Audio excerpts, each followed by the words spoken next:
रूस और यूक्रेन के बीच चल रहा युद्ध अब केवल दो देशों की लड़ाई नहीं रह गया है। यह संघर्ष और यह युद्ध धीरे धीरे पूरी दुनिया में राजनीतिक, रक्षा तकनीक और रणनीति का अखाड़ा बन चुका है। और इस बार इस युद्ध में एक ऐसा नाम सामने आया है जिसने पूरी दुनिया का ध्यान अपनी ओर आकर्षित कर लिया है। यह है दोस्तों भारत की ब्रह्मोस मिसाइल।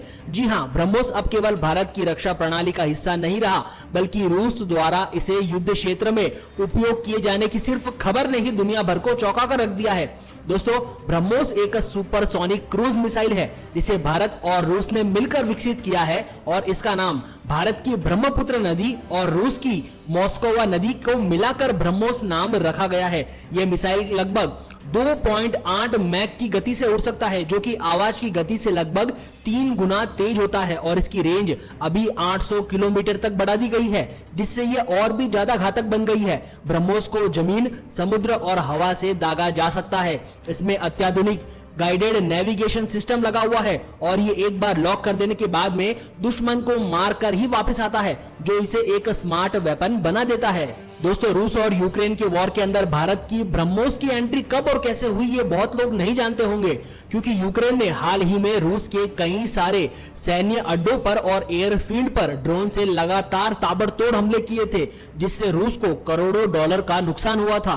बेलगोरेड, क्रोसांडोर और क्रीमिया जैसे ठिकानों को निशाना बनाकर यूक्रेन ने बहुत बड़ी मुसीबत लोन ले ली थी और इसी समय पर जो है भारत मदद करने के लिए आगे आता है और ब्रह्मोस मिसाइल की रशिया की तरफ से यूक्रेन में एंट्री हो जाती है, क्योंकि जवाबी हमला करने के लिए रूस ने पारंपरिक हथियारों की बजाय रूस ने सोचा क्यों ना इस बार अलग ही काम कर दिया जाए। इसी वजह से उसने भारत के साथ मिलकर जो ब्रह्मोस मिसाइल बनाई थी उसका निशाना सीधा यूक्रेन की तरफ कर दिया। और यह फैसला अचानक नहीं लिया गया था। रूस को समझ आ गया था कि पुराने मिसाइल सिस्टम जो है वो यूक्रेन के तेज और सटीक ड्रोन हमलों का जवाब देने में सक्षम नहीं है। इसी वजह से रशिया को एक ऐसे हथियार की जरूरत थी जो कि तेजी के साथ में हमला करे और लक्ष्य पर बिल्कुल सटीक बैठे और दुश्मन को सोचने का भी मौका ना मिले। और यही काम दोस्तों भारत की ब्रह्मोस मिसाइल ने कर दिया।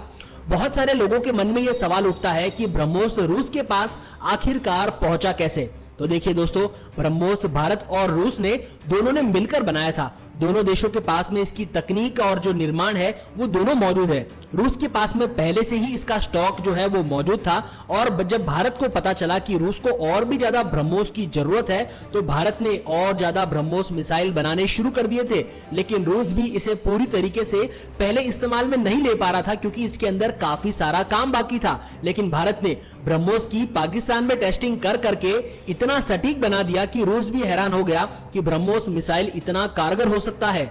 यूक्रेन के अधिकारी और अमेरिका थिंक टैंक के रिपोर्ट्स के मुताबिक रूस ने हाल ही के हमलों में जिस मिसाइल का उपयोग किया है उसकी रफ्तार, दिशा और जो सटीकता है वो काफी ज्यादा सेम है और काफी ज्यादा साफ है, जिससे लोगों को ये पता चल गया कि ये ब्रह्मोस मिसाइल का ही हमला हो सकता है।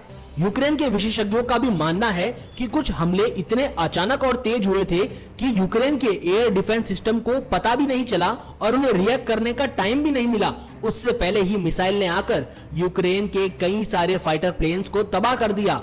यूक्रेन के राष्ट्रपति जेलेंस्की ने एक बयान में कहा कि हम जिस मिसाइल से लड़ रहे हैं ना वो सामान्य तो बिल्कुल भी नहीं लग रही है और वो तो रूस की मिसाइल लग भी नहीं रही है, क्योंकि वो बहुत ज्यादा घातक थी और वो बहुत तेजी के साथ में हमला कर रही थी। शायद तक वो भारत की ब्रह्मोस मिसाइल हो सकती है। देखिए दोस्तों, यूक्रेन और अमेरिका नाटो देश की मदद से जो है काफी ज्यादा उछल रहा है, क्योंकि यूक्रेन को सारा का सारा जो हथियार है वो यहाँ पर अमेरिका और नाटो देशों से ही मिल रहा है, जिसमें हाइपर मिसाइल सिस्टम मौजूद है, पैट्रियट डिफेंस शील्ड के साथ ही एयरबोर्न रेडार सिस्टम और एडवांस ड्रोन भी मौजूद है। लेकिन इन सब के सामने एक बहुत ही बड़ी चुनौती खड़ी हो गई जब भारत ने अपनी ब्रह्मोस मिसाइल को भेज दिया। इसकी जो सटीकता थी और जो लो लेविएशन यानी कि जितनी कम ऊंचाई पर ब्रह्मोस मिसाइल उड़ती है वो किसी भी एयर डिफेंस सिस्टम के पकड़ में ही नहीं आती है। ब्रह्मोस इतनी तेजी से टारगेट को हिट करती है कि दुश्मन को रिएक्ट करने का मौका ही नहीं मिलता है। यूक्रेन का ओडेसा एयरबेस जो कि ड्रोन मिशन का केंद्र था, वहां पर एक ही रात में 3 ब्रह्मोस मिसाइलें दागी गई थी। पहली जो थी वो रनवे को उड़ा देती है, दूसरी ने कंट्रोल टावर को उड़ाया और तीसरी ब्रह्मोस मिसाइल ने एयर डिफेंस सिस्टम को ही तबाह कर दिया। यह हमला इतना सटीक था और तेज था कि यूक्रेनी सैनिक जवाब तक नहीं दे पाए। देखिए दोस्तों, ब्रह्मोस मिसाइल का युद्ध में उपयोग केवल तकनीकी दृष्टिकोण से नहीं बल्कि राजनीतिक दृष्टिकोण से भी बहुत ही बड़ा मोड़ है। भारत हमेशा से एक शांति प्रिय देश रहा है, लेकिन कई देशों ने भारत को इसे इनकी कमजोरी समझ लिया। लेकिन भारत ने यह दिखा दिया है कि ब्रह्मोस मिसाइल अगर पाकिस्तान के अंदर जाकर अमेरिका के बेस को उड़ा सकती है तो वो किसी को भी हमला कर सकती है। किसी भी युद्ध में सीधे शामिल भारत कभी भी नहीं हुआ, लेकिन आज तक जब भी मौका पड़ा है भारत ने अंदर घुसकर हमला किया है और आज उसकी तकनीक युद्ध का हर देश के अंदर रुख बदल रही है। अब अमेरिका, ब्रिटेन, फ्रांस और जर्मनी जैसे नाटो देश यह महसूस कर रहे हैं कि भारत अब केवल रक्षा उपकरणों का इंपोर्ट ही नहीं कर रहा है बल्कि वो तो हथियार बेच रहा है, टेक्नोलॉजी का लीडर बनता जा रहा है। अब भारत ब्रह्मोस 2 पर काम करना शुरू कर चुका है, जो कि एक हाइपरसोनिक मिसाइल होगी, जो कि पहली वाली ब्रह्मोस से और भी ज्यादा तेज होने वाली है, जिसकी गति करीब मैक 7 होती है, जो कि करीब 8,500 किलोमीटर प्रति घंटे की रफ्तार से उड़ सकती है। यह मिसाइल तो दुनिया को सोचने पर भी मजबूर कर देगा कि आखिरकार भारत क्या बनाने जा रहा है। अमेरिका और नाटो देशों की चिंता और भी ज्यादा बढ़ रही है, क्योंकि भारत अब टेक्नोलॉजी में वो मुकाम हासिल करने जा रहा है जो कि केवल सुपर पावर देशों के पास में था। आज जब रूस युद्ध के मैदान में ब्रह्मोस का इस्तेमाल कर रहा है तो भारत के लिए ये केवल एक उपलब्धि नहीं बल्कि राष्ट्र के लिए गौरव की बात है, क्योंकि भारत ने बिना एक भी सैनिक भेजे अपने दोस्त की पूरी दुनिया से रक्षा करी है और पूरी दुनिया का ध्यान अपनी तरफ खींच लिया है। यह युद्ध अब केवल रूस और यूक्रेन के बीच नहीं रह गया है, इसमें भारत की वैज्ञानिक शक्ति, रणनीतिक महत्व और वैश्विक स्थिति भी जुड़ चुकी है। भारत का यह ब्रह्मास्त्र अब केवल एक मिसाइल नहीं बल्कि दुनिया में भारत की नई पहचान बनता जा रहा है, क्योंकि दुनिया भर के अलग अलग देश अब भारत से ब्रह्मोस मिसाइल खरीदने की इच्छा जाहिर कर रहे हैं। वो करोड़ों डॉलर देने को तैयार है और इसी के लिए भारत जो है ब्रह्मोस मिसाइल की ज्यादा से ज्यादा मैन्युफैक्चरिंग करना शुरू कर चुका है। भारत ने इंडोनेशिया और ताइवान के साथ ही वियतनाम को भी ब्रह्मोस मिसाइल बेचने का यहां पर काम शुरू कर दिया है। भारत अब वो देश नहीं रहा जो कि सिर्फ हथियार खरीदता था, अब हथियार बेचना भी भारत ने शुरू कर दिया है।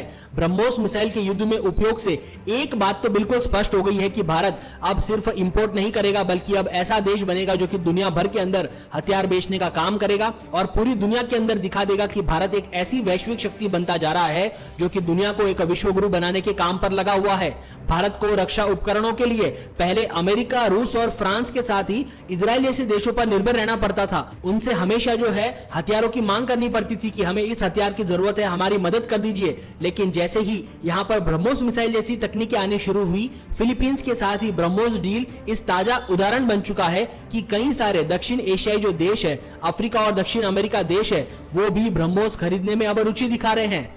रूस यूक्रेन युद्ध ने यह भी दिखा दिया है कि भारत की नीति जो है सिर्फ गुट निरपेक्ष नहीं है बल्कि भारत जो है हमेशा से न्यूट्रल था और भारत ने न सिर्फ रूस का पूरी तरीके से समर्थन किया, न ही अमेरिका का समर्थन किया। भारत अपनी जगह पर बना हुआ है क्योंकि भारत की प्राथमिकता शांति पर बसी हुई है।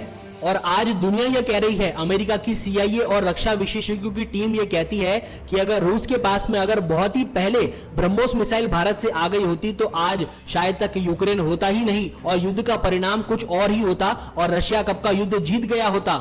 भारत की नीति तय हो चुकी है कि हम लोग युद्ध नहीं करना चाहते, लेकिन अगर किसी ने भी भारत के अंदर 1 इंच भी घुसने की कोशिश करी तो फिर उस देश को दुनिया का कोई भी और देश नहीं बचा सकता है, क्योंकि भारत जो है कभी भी अपनी संप्रभुता, सुरक्षा और रणनीति जो जिम्मेदारियां है उससे पीछे नहीं हटने वाला है।